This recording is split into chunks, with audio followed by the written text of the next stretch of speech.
Hey there, welcome back to my channel. Today I wanted to talk a little bit about my collab series, The Struggle is Real. And this video isn't necessarily a collaboration with Lesley Logan, but it is something that I myself have struggled with, and I just got an email from someone who also was asking a question about it as well, and so it made me really think that this is a vital kind of topic to pass along. And so The Struggle is Real today is about pacing. And I thank you so much, Brian, for your email, because you really reminded me that Pilates is about moving, and that the movement part of it is really what's doing the magic and the thing that's changing our body. And so I wanted to just talk a little bit about my struggle with pacing. I don't know if you're like me, but one of the things that I really was attracted to in the Pilates method is that everything's very precise, and that there's a special and planned out way to do things. There's a way you get from one exercise to the next. There's a way you behave and comport yourself around the reformer. There's kind of etiquette involved, and it's a very detailed, elegant way to exercise, in my opinion. And often when, and Pilates has a lot of components to it, and, form, and, it's essentially moving, but I feel like in our training programs, the way we are taught to become teachers, we're taught, they want to know that we see everything and that we know what we're talking about. And so we're often made to correct people and, fix and fix and fix. And sometimes that can give us the wrong impression that, we have to make everything perfect before the body has a chance to move. Even if it's not in danger of anything, it's just in danger of doing bad Pilates. But, I gotta say, bad Pilates clearly has not killed anyone. And I include myself in that too. But back to my story. So I really enjoy the detailed aspects of Pilates, and that there is a prescribed way to do things. But sometimes when things are very detailed and there's a way to do things and protocols, and the mindset is also like really, I like order, I like things to be just a certain way. And so sometimes that can lead to getting bogged down in the exercises and trying to make everything as correct as you can. And I'm pretty much in recovery. I used to be a really slow Pilates practitioner, and there's still series that I get bogged down mentally in, but I am much more, I try to keep the ball rolling, shall we say. And I want to include a little clip. If you're a subscriber to Pilatesology, I'll actually include a little code that you can use as a little discount code for a free trial. But there's a video on there where I'm a student, and it's a vintage Pilates teachers clubhouse. And I knew, everyone told me I had to go faster, and I went too slowly, and et cetera, et cetera. And I kind of was like, yeah, I know, I do, but I didn't really quite get it. And so in this teacher's clubhouse, if you look all the way down, I'm in the back on the reformer. I have short hair.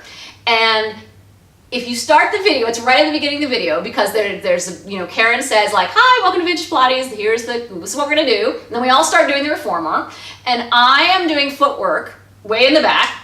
And you'll see every other person in the foreground goes to the 100, the overhead, they're on the rowing. I am still back there doing the footwork. I do footwork forever, and I'm just behind. And until I saw that, and I saw like how much more slowly I went than like at least 5 people in that video, that was the first time that I was like, oh, wow, what am I doing? I could see like myself, like my head space, even in the video going, oh my God, what the hell?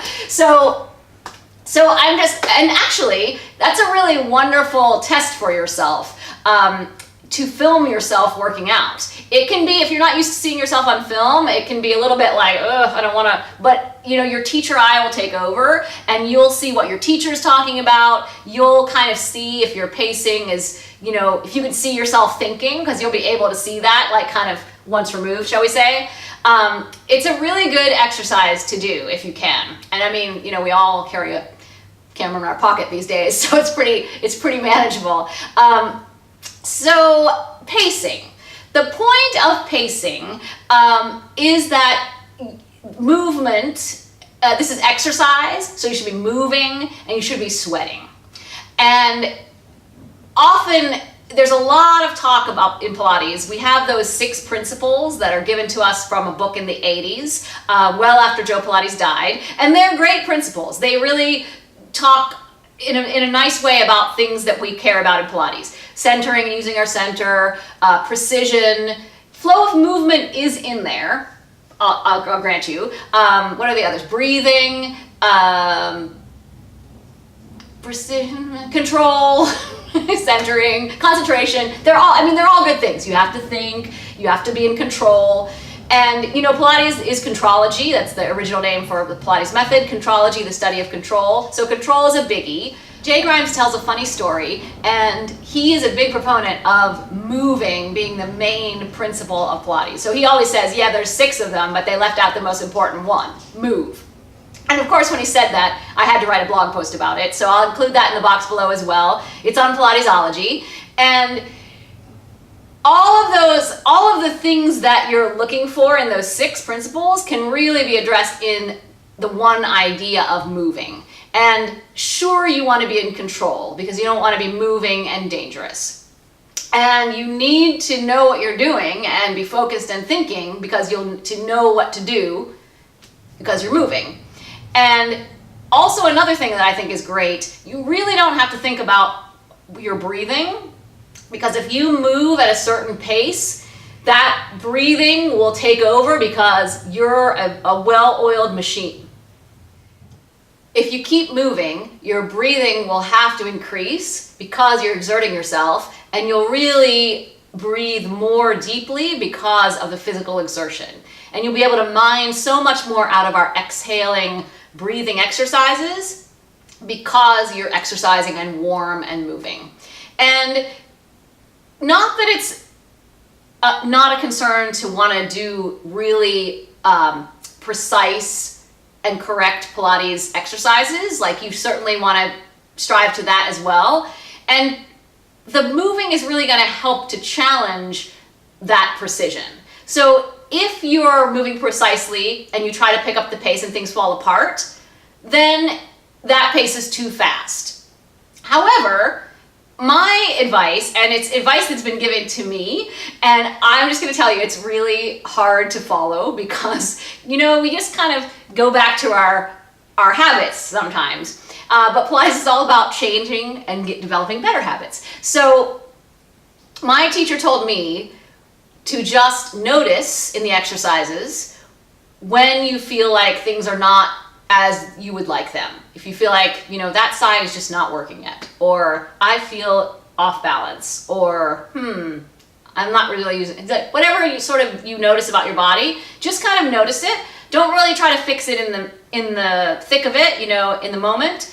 But then afterwards, go think about what you noticed, and then where else in our Pilates studio could you address the things that you noticed. And that'll start training your mind to think like that as well, so that you can assess the moving body. And you really want the body to move because it's going to show you a lot of things if you just watch. But sometimes it's hard to, you know, we want to talk and we want to do something. And sometimes when you start just watching the person move, either they get nervous because they're not saying anything, or they're uncertain, and you want to train them to be really autonomous and know what they're doing. And that way you can see more things and better things to talk about because they are moving. So it's going to make you observe their movement so you can decide what they need elsewhere to fix what you want to fix. So have fun and play that little game with yourself. Do your workout. Notice what's not working, but you know, it's going to be fine. Just move on. And gradually you're going to build up, because you're pushing the pace, because you're moving and working and sweating and doing a workout, you're going to build up your endurance. There's a lot of reformer exercises if you're doing a reformer workout. And to make it from footwork all the way through 80 exercises and back to the running and the splits, I mean, you need endurance because that's going to take an hour And if you take more than an hour, it's going to be like a marathon. And that's actually one way you could think of your reformer workout. If you have the full reformer workout with like 80, 90 exercises, you're really looking at it like a marathon that lasts an hour. So I know that sounds a little crazy, but you want to feel like, you know, you're not speeding through it, but you want to go at a pace that you're going to fit all the exercises in the hour. You're not going to take too long. You're not going to get bogged down in anything, and you're going to keep it moving, but you're not going to, you know, wear out in the middle because your pace is consistent. Thank you so much for your question, Brian. Thank you for watching, and I hope this was helpful. And pacing and getting the ball moving is, you know, always something that I struggle with. So if you have questions or comments about this topic, please let me know. I'm happy to help. I'm a reformed slow person myself. Thank you so much for watching, and I will see you next time. Bye! We're talking about. So usually if you start the open leg rocker, you might learn to start it like this, and then you hold your balance and extend your legs up.